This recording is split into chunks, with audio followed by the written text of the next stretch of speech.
कहानी की शुरुआत एक ऐसी रहस्यमयी स्पेसशिप से हुई जो अचानक आसमान को चीरते हुए धरती पर आ उतरी। जैसे ही उसका दरवाजा खुला, अनगिनत खतरनाक एलियंस बाहर निकल आए और आते ही पूरी दुनिया में तबाही मचा दी। करीब 3 मीटर लंबे ये एलियंस अपनी पीठ के टेंटिकल्स से नुकीले कांटे फेंक सकते थे। इनकी स्पीड इतनी तेज थी कि ये कुछ ही सेकंड में बख्तरबंद गाड़ियों को भी आसानी से पलट देते थे। ऊपर से ये जमीन के साथ साथ हवा में भी उड़ सकते थे। उनकी पीठ पर बना कवच इतना मजबूत था कि राइफल की गोलियां भी उन्हें छू तक नहीं पाती थी। हालांकि इन एलियंस की एकमात्र कमजोरी उनकी गर्दन थी, लेकिन वहाँ वार करना लगभग नामुमकिन था। इसलिए वे हमेशा झुंड में हमला करते और जहां पहुंचते वहां तबाही मचा देते। इसी ताकत के दम पर उन्होंने कुछ ही सालों में 99% इंसानों को खत्म कर दिया। आखिर में बचे हुए 5 लाख लोगों के पास सिर्फ एक ही रास्ता बचा, अपनी एडवांस टेक्नोलॉजी से टाइम ट्रेवल करके अतीत में जाकर मदद मांगना। इसलिए उन्होंने बिना वक्त गवाए तुरंत टाइम मशीन तैयार की और सीधे 30 साल पीछे अतीत की ओर निकल पड़े। उधर जिस दुनिया में वे पहुंचने वाले थे वहाँ सब कुछ बिल्कुल नॉर्मल चल रहा था। लोग आराम से बैठकर फुटबॉल मैच देख रहे थे। तभी अचानक आसमान काला पड़ गया और मैदान के बीचों बीच एक रहस्यमयी टाइम पोर्टल दिखाई देने लगा। उसके अंदर मौजूद भयानक ऊर्जा अचानक पूरे स्टेडियम में फैल गई। इसके तुरंत बाद उस पोर्टल के अंदर से हथियारों से लैस सैनिकों की एक टीम बाहर निकल आई। ये नजारा देखकर टीवी के सामने बैठे लोग पूरी तरह हैरान रह गए। तभी उसी पोर्टल से यूनिट की कमांडर बाहर आई। उसने लोगों से शांत रहने को कहा और बताया कि आज से 30 साल बाद धरती पर एक खतरनाक एलियन प्रजाति ने हमला कर दिया है। उस हमले की वजह से इंसानियत लगभग खत्म होने की कगार पर पहुंच चुकी है। इसीलिए वह इस टाइमलाइन के इंसानों से मदद मांगने आई है ताकि भविष्य की जंग में उनका साथ मिल सके। उसने चेतावनी दी कि अगर मदद नहीं मिली तो 1 साल के अंदर धरती से इंसानों का नामो निशान मिट जाएगा। यह खबर सामने आते ही पूरी दुनिया में हड़कंप मच गया। जांच के बाद साबित हो गया कि कमांडर की हर एक बात सच थी। इसीलिए तुरंत दुनिया भर से सैनिकों की भर्ती शुरू कर दी गई। उन सैनिकों में एक नाम क्रिस का भी था। भर्ती का मैसेज मिलते ही वह सीधे मिलिट्री चेकअप सेंटर पहुंच गया। अंदर जाते ही सबसे पहले उसे शर्ट उतारने को कहा गया। इसके बाद उसका हाथ एक अजीब मशीन के अंदर डाला गया। सिस्टम चालू होते ही स्क्रीन पर दिखा कि क्रिस ठीक 7 साल बाद मर जाएगा। यह बात पता चलते ही वह बुरी तरह घबरा गया। उसने तुरंत पूछा कि आखिर उसकी मौत कैसे होने वाली है, लेकिन उन्होंने कुछ भी बताने से मना कर दिया। तभी अचानक उसके हाथ में तेज दर्द उठा। असल में मशीन उसके हाथ के अंदर 3 खास चिप्स फिट कर रही थी। जैसे ही उसने हाथ बाहर निकाला तभी उसकी कलाई पर एक अजीब सा डिवाइस दिखाई देने लगा। असल में यह टीम से हर वक्त कम्युनिकेशन करने का एक ट्रांसपोर्ट सिस्टम था। इसके बाद क्रिस आखिरी बार अपनी बीवी से मिलने पहुंचा। क्रिस के हाथ में लगा डिवाइस देखते ही उसकी बीवी बुरी तरह घबरा गई। वह जानती थी कि उन खतरनाक एलियंस से जीतना लगभग नामुमकिन है, इसलिए वह नहीं चाहती थी कि क्रिस उसे और उसकी 6 साल की इकलौती बेटी को अकेला छोड़कर इस खतरनाक मिशन पर जाए। लेकिन अब क्रिस के पास पीछे हटने का कोई रास्ता नहीं था, इसलिए वापस लौटने का वादा करके वह सीधे ट्रेनिंग कैंप पहुंच गया। लेकिन वहां का माहौल बेहद डरावना था। ज्यादातर सैनिक इतने डरे हुए थे कि बंदूक पकड़ने तक की हिम्मत नहीं जुटा पा रहे थे। तभी अचानक इमरजेंसी ऑर्डर आ गया कि सभी सैनिकों को ट्रेनिंग के पूरा होने से पहले ही भविष्य में भेजना होगा। दरअसल एलियंस ने लैब पर हमला कर दिया था और वहां मौजूद दवाइयां इंसानों को बचाने की आखिरी उम्मीद थी। इसीलिए सभी नए सैनिकों को बिना तैयारी के ही सीधे मिशन पर भेजने का फैसला लिया गया। घबराए हुए सैनिक तुरंत टाइम मशीन के सामने जाकर खड़े हो गए। मशीन चालू होते ही उनके सामने एक रंग बिरंगा टाइम पोर्टल खुल गया और अगले ही पल चीखों के बीच सभी सैनिक एक एक करके उसके अंदर खींचते चले गए। कुछ ही देर बाद क्रिस का शरीर भी हवा में ऊपर उठने लगा।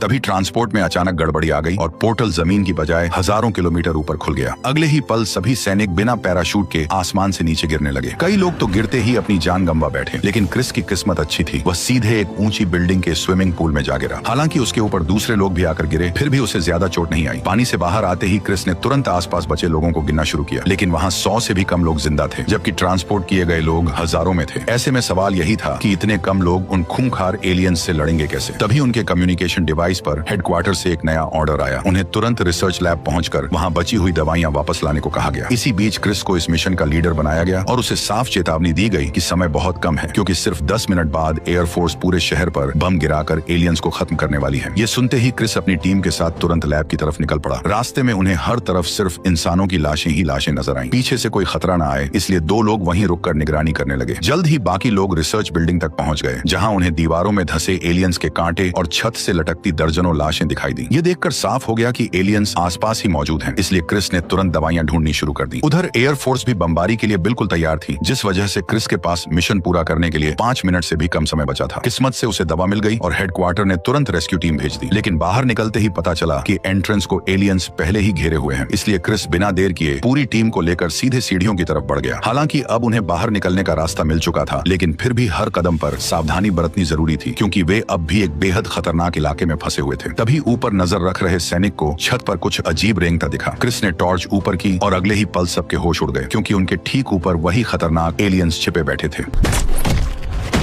बिना एक पल गवाए सभी ने एलियंस पर हमला बोल दिया। लगातार फायरिंग से वे और ज्यादा भड़क उठे और पूरी रफ्तार से टीम की तरफ बढ़ने लगे, लेकिन क्रिस बिना रुके उन पर गोलियां बरसाता रहा। तभी अचानक एक एलियन ने अपने मजबूत कवच से सारी गोलियां रोक ली और मौका मिलते ही एक सैनिक पर टूट पड़ा। टक्कर इतनी जोरदार थी कि क्रिस भी नीचे जा गिरा, लेकिन एलियन हमला करता उससे पहले ही उसने बंदूक संभाली और ताबड़तोड़ फायरिंग शुरू कर दी। गोलियों की बारिश से पहला एलियन पीछे हट गया, लेकिन अगले ही पल एक और एलियन बाहर निकल आया। उसे देखते ही चार्ली बुरी तरह घबरा गया और बिना देखे अंधाधुंध फायरिंग करने लगा। इसी बीच बूढ़े सैनिक ने दरवाजा बंद करके एलियन को रोकने की कोशिश की, लेकिन महज 2 सेकंड में उसने दरवाजा तोड़ दिया। ये देखते ही सभी लोग डर के मारे बाहर की तरफ भागने लगे, लेकिन तभी वही एलियन उनका पीछा करते हुए वहां भी आ पहुंचा और जोर जोर से डरावनी आवाजें निकालने लगा, मानो वह अपने साथियों को कह रहा हो कि इंसानों को किसी भी कीमत पर भागने न दिया जाए। अगले ही पल हर दिशा से एलियंस बाहर निकलकर उन्हें घेरने लगे। उधर फाइटर जेट्स को शहर तक पहुंचने में अब सिर्फ 3 मिनट बचे थे। ऐसे में पूरी टीम को हर हाल में बमबारी वाले इलाके से बाहर निकलना था, लेकिन पीछे से लगातार बढ़ते एलियंस उनकी मुश्किलें और बढ़ा रहे थे। उसी वक्त रेस्क्यू टीम का काफिला आखिरी मौके पर वहां पहुंच गया, जिसे देखकर पूरी टीम खुशी से झूम उठी। लेकिन अगले ही पल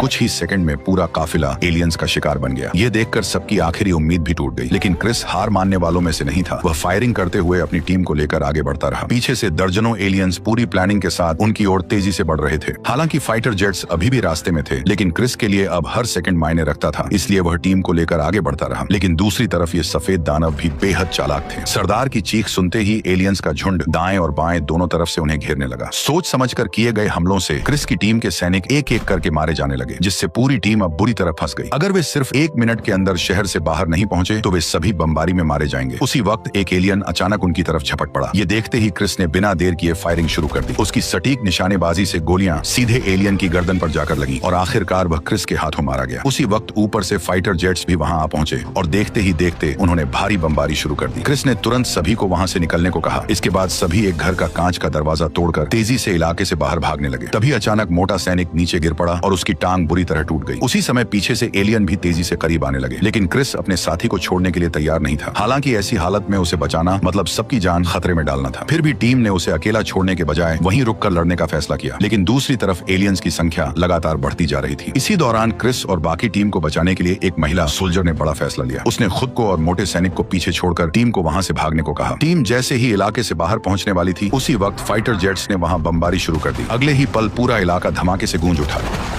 जब काफी देर बाद क्रिस की आंख खुली तब वह हेडक्वार्टर के मेडिकल कैंप में पड़ा हुआ था। हैरानी की बात यह थी कि चार्ली भी इस खतरनाक लड़ाई से जिंदा बच गया था। दोनों धीरे धीरे टेंट से बाहर निकले और तभी उन्हें एहसास हुआ कि वे लोग अब सुरक्षित इलाके में पहुंच चुके हैं। बाहर निकलते ही क्रिस की नजर ब्लैक सैनिक पर पड़ी। उसने तुरंत पूछा कि टीम के बाकी लोग कहाँ हैं। तब उसने गुस्से में बताया कि सब मारे जा चुके हैं और उनकी मौत का जिम्मेदार सिर्फ क्रिस है। उसके मुताबिक क्रिस को उस समय किसी को बचाने के लिए रुकना नहीं चाहिए था। उसे तुरंत टीम को लेकर निकल जाना चाहिए था। अगर उस समय क्रिस उसकी बात मान लेता तो शायद आज वे सब जिंदा होते। ये बात सुनकर क्रिस एक पल के लिए चुप हो गया, क्योंकि उसके पास कहने के लिए कोई शब्द नहीं थे। तभी 2 सैनिक आए और बताया कि क्रिस को हेडक्वार्टर का कमांडर बुला रहा है। जैसे ही क्रिस वहां पहुंचा तब कमांडर ने उसे थैंक यू कहा कि उसने जान जोखिम में डालकर मिशन पूरा किया और दवाइयां सुरक्षित वापस लेकर आया। इसी बीच एक सैनिक ने कमांडर को क्रिस कहकर पुकारा। नाम सुनते ही क्रिस एक पल के लिए हैरान रह गया। तभी कमांडर ने उसे अपना पूरा नाम बताया। दरअसल जिस 5 साल की बेटी को वह अतीत में अकेला छोड़ आया था, वही अब 30 साल बाद भविष्य में अमेरिकी आर्मी की कमांडर बन चुकी थी। यह सच उसके लिए किसी झटके से कम नहीं था। कमांडर भी अपने पापा से मिलकर बहुत ज्यादा खुश थी। इसी बीच उसने बताया कि क्रिस की टीम ने जिस एलियन से लड़ाई की थी वह असल में मेल व्हाइट स्पाइक था, लेकिन अब स्क्रीन पर जो दिख रही थी वह उससे भी ज्यादा खतरनाक फीमेल व्हाइट स्पाइक है, जिसने जमीन के अंदर अपना पूरा घोंसला बना रखा है। और अब उनका अगला मिशन ही फीमेल व्हाइट स्पाइक को जिंदा पकड़ना था, क्योंकि उसी के डीएनए से एलियंस को मारने का एंटीडोट बनाया जा सकता है। इसलिए कमांडर बिना देर किए अपनी टीम के साथ हेलीकॉप्टर में बैठी और एक और खतरनाक मिशन के लिए निकल पड़ी। जल्द ही हेलीकॉप्टर घाटी के ऊपर पहुंच गया, जहां नीचे ही फीमेल व्हाइट स्पाइक छुपी बैठी थी। फिलहाल कुछ सैनिकों ने ट्रैंक्विलाइजर से उसे रोक रखा था, लेकिन उन्हें अंदाजा नहीं था कि यह सब उसका इंसानों को बुलाने का एक जाल था।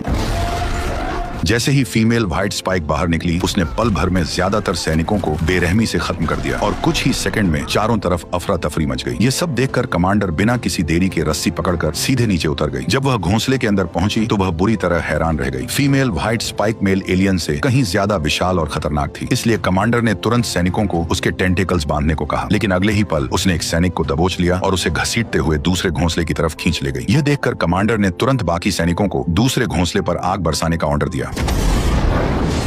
तेज आग की लपटों ने पूरे घोंसले को अपनी चपेट में ले लिया, जिससे फीमेल व्हाइट स्पाइक बुरी तरह चीख उठी और वापस अपने पहले घोंसले की तरफ भागने पर मजबूर हो गई। घोंसले में पहुंचते ही उसने सैनिकों पर हमला कर दिया, लेकिन उसकी सारी कोशिशें बेकार साबित हुई, क्योंकि कमांडर ने पहले ही उसे ट्रैंक्विलाइजर की मदद से पूरी तरह काबू में कर लिया था। ऐसा लग रहा था कि अब उसे पकड़ना बहुत आसान होगा, लेकिन असल में मामला इतना आसान नहीं था। ठीक उसी समय जब कमांडर उसे बेहोश करने वाली थी, तभी अचानक फीमेल व्हाइट स्पाइक जोर जोर से आसमान की तरफ चीखने लगी। ऐसा लग रहा था जैसे वह अपने बच्चों को वापस बुला रही हो। तभी जंगल के ऊपर पक्षियों का झुंड तेजी से उड़ने लगा, जैसे वे किसी बड़े खतरे की ओर इशारा कर रहे हों। लेकिन इस सब की परवाह किए बिना कमांडर ने तुरंत फीमेल एलियन के टेंटिकल्स पर निशाना साधकर गोली चला दी। इस शॉट ने न सिर्फ एक सैनिक की जान बचाई, बल्कि फीमेल व्हाइट स्पाइक को और ज्यादा भड़का दिया। गुस्से में वह सीधे कमांडर की ओर झपट पड़ी। जैसे ही वह उसे काटने वाली थी, सैनिकों ने तुरंत उसे खींचकर पिंजरे में बंद करने की कोशिश की, लेकिन वह इतनी ताकतवर थी कि उनकी सारी कोशिशें बेकार साबित होने लगी। तभी जंगल के अंदर से एक भयानक आवाज गूंज उठी और क्रिस की आंखों के सामने हजारों एलियंस जंगल से बाहर निकलकर इंसानों पर टूट पड़े। क्रिस ने बिना देर किए मशीन गन संभाली और रस्सी के सहारे नीचे उतरते हुए फायरिंग शुरू कर दी। वह लगातार एलियंस पर गोलियां बरसाता रहा और उसकी जबरदस्त निशानेबाजी से एक व्हाइट स्पाइक मौके पर ही मारा गया। इसके बाद वह सीधे घोंसले के नीचे पहुंच गया। क्रिस ने देखा कि उसकी बेटी फीमेल व्हाइट स्पाइक के चंगुल में फंसी हुई है। वह किसी भी वक्त अपने टेंटेकल से कमांडर पर जानलेवा हमला कर सकती है। इसीलिए क्रिस ने बिना देर किए उसके टेंटेकल पकड़ लिए और पूरी ताकत से पीछे खींचने लगा, लेकिन अगले ही पल वो एलियन खुद उसके चंगुल में फंस गई। मौके का फायदा उठाकर कमांडर ने खुद को उसकी पकड़ से आजाद कर लिया। फिर सभी सैनिक मिलकर उस फीमेल व्हाइट स्पाइक को किसी तरह एक बड़े लोहे के पिंजरे में बंद करने में कामयाब हो गए। जब उन्होंने उसे पकड़ लिया, तभी ऊपर मौजूद टीम को तुरंत इसकी जानकारी मिल गई और बिना देर किए उन्होंने उसे ऊपर खींचकर सुरक्षित ले जाने की प्रक्रिया शुरू कर दी। लेकिन असली खतरा अभी भी बाकी था। लीडर के फंसते ही बाकी व्हाइट स्पाइक्स ऊपर से छलांग लगाकर हमला करने लगे, लेकिन तभी हेलीकॉप्टर के पंखे से टकराते ही उनके टुकड़े टुकड़े हो गए। इसी बीच पीछे से अचानक एक और खतरनाक आवाज गूंज उठी। तभी अचानक जंगल के अंदर से फिर से हजारों व्हाइट स्पाइक्स निकल आए। ये देखकर कमांडर तुरंत क्रिस को लेकर वहां से भागने लगी, लेकिन उसी दौरान हेलीकॉप्टर भी व्हाइट स्पाइक्स की पकड़ में आ गया और कुछ ही सेकंड में वह बेकाबू होकर इधर उधर घूमने लगा और एक जोरदार धमाके के साथ क्रैश हो गया। खतरा और बढ़ता देख क्रिस कमांडर को लेकर तुरंत काफिले के पास पहुंच गया। कमांडर गाड़ी की छत पर चढ़कर मशीन गन से लगातार फायरिंग करने लगी। धीरे धीरे एलियंस पीछे रह गए और मौका मिलते ही क्रिस गाड़ी लेकर जंगल की तरफ भाग निकला, जबकि कमांडर पीछे से उन्हें रोकने के लिए लगातार गोलियां चलाती रही। आखिरकार दोनों किसी तरह बचते बचाते फीमेल व्हाइट स्पाइक को पकड़कर बेस लौट आए। जैसे ही वे लैब पहुंचे, कमांडर ने तुरंत उस फीमेल एलियन के जहरीले खून से एंटीडोट बनाने का काम शुरू कर दिया। यह एंटीडोट बाकी व्हाइट स्पाइक्स को खत्म करने के लिए इस्तेमाल होना था। अगर यह एक्सपेरिमेंट सफल हो जाता तो इंसानों को उन्हें रोकने का आखिरी हथियार मिल जाएगा और शायद इंसानियत विलुप्त होने से बच जाएगी। इसलिए कमांडर पूरी सावधानी के साथ लगातार एक्सपेरिमेंट करती रही। उसी दौरान क्रिस को पता चला कि उसे अगले दिन अपने समय में वापस भेज दिया जाएगा। असल में कमांडर चाहती थी कि क्रिस यह पूरा रिसर्च डेटा अपने साथ वापस ले जाए, ताकि अपने समय में जाकर दवा तैयार की जा सके, क्योंकि अगर भविष्य का यह बेस तबाह भी हो गया तो भी इंसानों की उम्मीद खत्म नहीं होगी। यह जानकारी सुरक्षित रहने से लोग पहले से तैयार रहेंगे और एलियंस के हमला करते ही उन्हें रोका जा सकेगा। क्रिस और कमांडर के बीच बातचीत चल ही रही थी कि तभी अचानक एक बड़ी खुशखबरी सामने आ गई। कमांडर को वह दवा मिल गई थी जिसका रिजल्ट लगभग 100% था, लेकिन किसी को पता नहीं था कि पिंजरे में कैद फीमेल व्हाइट स्पाइक हर चीज पर नजर रखे हुए थी। जैसे ही उसे समझ आया कि इंसानों ने उन्हें खत्म करने वाला एंटीडोट तैयार कर लिया है, तब वह जोर जोर से चीखने लगी, मानो वह बाकी व्हाइट स्पाइक्स को बुलाकर मदद मांग रही हो। उसी दौरान अचानक पूरे बेस में खतरे का अलार्म बज उठा। पता चला कि व्हाइट स्पाइक एलियंस ने विशाल सुरक्षा दीवार पर हमला शुरू कर दिया है। हालात हाथ से निकलते देख सभी सैनिक तुरंत हथियार उठाकर मोर्चे पर पहुंच गए और एलियंस को रोकने के लिए अंधाधुंध फायरिंग करने लगे। स्क्रीन पर साफ दिख रहा था कि हजारों व्हाइट स्पाइक्स हर दिशा से अंदर घुसने की कोशिश कर रहे हैं। इसी बीच रेडियो पर अलर्ट आया कि क्रिस को अपने टाइमलाइन में लौटने में सिर्फ 10 मिनट बाकी हैं। ये सुनते ही दोनों जल्दी जल्दी सेफ्टी जैकेट पहनने लगे। तभी कमांडर ने क्रिस से वादा मांगा कि उसे उसकी हर बात माननी होगी। हालांकि क्रिस वापस जाने के लिए तैयार नहीं था, लेकिन कमांडर चाहती थी कि वह किसी भी हालत में एंटीडोट अपने साथ लेकर जाए, क्योंकि इंसानों को बचाने की अब बस यही एक उम्मीद बची थी। उसी वक्त एलियंस का विशाल झुंड सिक्योरिटी सिस्टम तोड़ते हुए सीधे बेस तक पहुंच गया। हालात इतने तेजी से बिगड़े कि कुछ ही सेकंड में पूरा बेस खतरे में आ गया। ऊपर से लगातार फाइटर जेट्स फायरिंग कर रहे थे, लेकिन एलियंस की भीड़ रुकने का नाम नहीं ले रही थी। ऐसे में सबका एक ही मिशन था कि ट्रांसफर टावर किसी तरह सुरक्षित रहे, ताकि क्रिस दवा के साथ वापस जा सके। उसी वक्त कुछ एलियंस लैब में घुस गए और सारी रिसर्च तोड़ते हुए फीमेल व्हाइट स्पाइक को आजाद कर दिया। जैसे ही वह बाहर आई, उसने तुरंत क्रिस और कमांडर की तलाश शुरू कर दी। उसे अच्छी तरह पता था कि अगर उसने दोनों को नहीं रोका तो भविष्य में उसके पूरे झुंड का अंत हो जाएगा। हालांकि उसके पास ज्यादा समय नहीं था, क्योंकि अब घड़ी में सिर्फ 6 मिनट बाकी थे। अगर वे बस कुछ देर और टिके रहेंगे तो क्रिस सुरक्षित अपने टाइमलाइन टाइमलाइन में वापस जा सकेगा। अब यह पूरी जिम्मेदारी कमांडर के कंधों पर थी, क्योंकि वो हर हाल में अपने पिता को सुरक्षित वापस भेजना चाहती थी। लेकिन तभी अचानक उनका सामना फीमेल व्हाइट स्पाइक से हो गया। दानव जैसे ही उनकी तरफ पलटा, दोनों वक्त रहते उसकी नजरों से छिप गए। उन्हें न देखकर फीमेल व्हाइट स्पाइक गुस्से में चीख उठी और अपने पूरे झुंड को उनकी तलाश में लगा दिया। उधर घड़ी में अब सिर्फ 5 मिनट बाकी रह गए थे। कमांडर धीरे से बाहर की तरफ देखने लगी, लेकिन अगले ही पल एक एलियन उसके बिल्कुल सामने आ पहुंचा। दरअसल चारों ओर दर्जनों व्हाइट स्पाइक्स उनकी तलाश में घूम रहे थे। हालात देखकर साफ लग रहा था कि अब बच निकलना लगभग नामुमकिन है, क्योंकि हर ओर सिर्फ वही एलियंस नजर आ रहे थे। दोनों ने उस हालात में बिना कुछ कहे सिर्फ एक दूसरे को देखा। अगले ही पल वे दरवाजे की तरफ पलटे और सामने आ रहे व्हाइट स्पाइक्स पर गोलियां बरसानी शुरू कर दी। भागने का रास्ता न होने की वजह से कई एलियंस वहीं मारे गए। इसी मौके का फायदा उठाकर दोनों पीछे वाले रास्ते से आगे बढ़ने लगे, लेकिन हर तरफ से एलियंस ने उन्हें घेरा हुआ था। लेकिन दोनों इतनी सटीक तरीके से उनकी गर्दन पर वार कर रहे थे कि एलियंस को पलटकर हमला करने तक का मौका नहीं मिला। जैसे ही रास्ता साफ हुआ, दोनों तुरंत हेलीकॉप्टर की तरफ बढ़ने लगे। उसी वक्त एक व्हाइट स्पाइक ने हमला करके कमांडर के पेट को चीर दिया और वह अचानक नीचे गिर पड़ी। क्रिस ने गुस्से में तुरंत उस पर ताबड़तोड़ फायरिंग शुरू कर दी, लेकिन हमला होते ही वह चालाक दानव पीछे हट गया। उधर कमांडर दर्द सहते हुए किसी तरह अपने शरीर में घुसी कील निकालने लगी। उसी पल उन्हें बचाने आया हेलीकॉप्टर भी एलियंस की चपेट में आ गया। लेकिन इतनी मुश्किलों के बावजूद भी क्रिस अपनी बेटी को लेकर नीचे की तरफ भागता रहा। ठीक उसी पल एलियंस के हमले की वजह से एक बड़ा जहाज सीधे बेस से जा टकराया और एक ऐसा जोरदार धमाका हुआ कि पूरा बेस धुएं के गुबार में गायब हो गया। ये भयानक मंजर देखकर क्रिस के चेहरे पर एक अजीब सी खामोशी छा गई। ऊपर से उसकी बेटी की हालत लगातार बिगड़ती जा रही थी और ऐसा लग रहा था मानो मौत अब उसके बिल्कुल करीब खड़ी हो। ऐसी हालत में भी उसने अपने पिता से कहा कि उन्हें हर हाल में दवाई को वापस ले जाना होगा, क्योंकि सिर्फ वही दवाई पूरी दुनिया को बचा सकती है। इतना कहते ही उसकी आंखों से आंसू बहने लगे। दूसरी तरफ अपनी बेटी की ऐसी हालत देखकर क्रिस की आंखें भी नम हो गईं। वह बार बार उसे अपने साथ वापस चलने के लिए कह रहा था, लेकिन शायद किस्मत को उनका साथ मंजूर नहीं था। तभी अचानक वहाँ फीमेल व्हाइट स्पाइक आ पहुंची। जैसे ही वह दोनों पर हमला करने वाली थी, तभी उनके नीचे का पुल टूटकर बिखर गया। ठीक उसी पल एलियन ने कमांडर का पैर पकड़ लिया और वह भी उसके साथ नीचे गिर गई। लेकिन तभी क्रिस ने तुरंत उसका हाथ कसकर पकड़ लिया। अब टाइम पोर्टल खुलने में सिर्फ 30 सेकंड बचे थे। वहीं नीचे फीमेल व्हाइट स्पाइक लगातार ऊपर चढ़ने की कोशिश कर रही थी और हर हाल में क्रिस तक पहुंचना चाहती थी। लेकिन इस सब की भनक कमांडर को पहले ही लग चुकी थी, इसलिए उसने तुरंत अपना हाथ छुड़ा लिया और एलियन के साथ नीचे गिरने लगी। क्रिस यह देखकर खुद को रोक नहीं सका और तुरंत उसके पीछे कूद पड़ा। पोर्टल खुलते ही वह सीधे अपनी दुनिया में ट्रांसपोर्ट हो गया और यहीं पर कहानी का पार्ट 1 भी खत्म हो गया। अब आगे की कहानी में पता चलेगा कि क्रिस इन खतरनाक एलियंस को धरती पर हमला करने से पहले कैसे रोकेगा। अगर आप पार्ट 2 देखना चाहते हो तो कमेंट जरूर करना और चैनल पर नए हो तो सब्सक्राइब करके वीडियो को लाइक कर देना।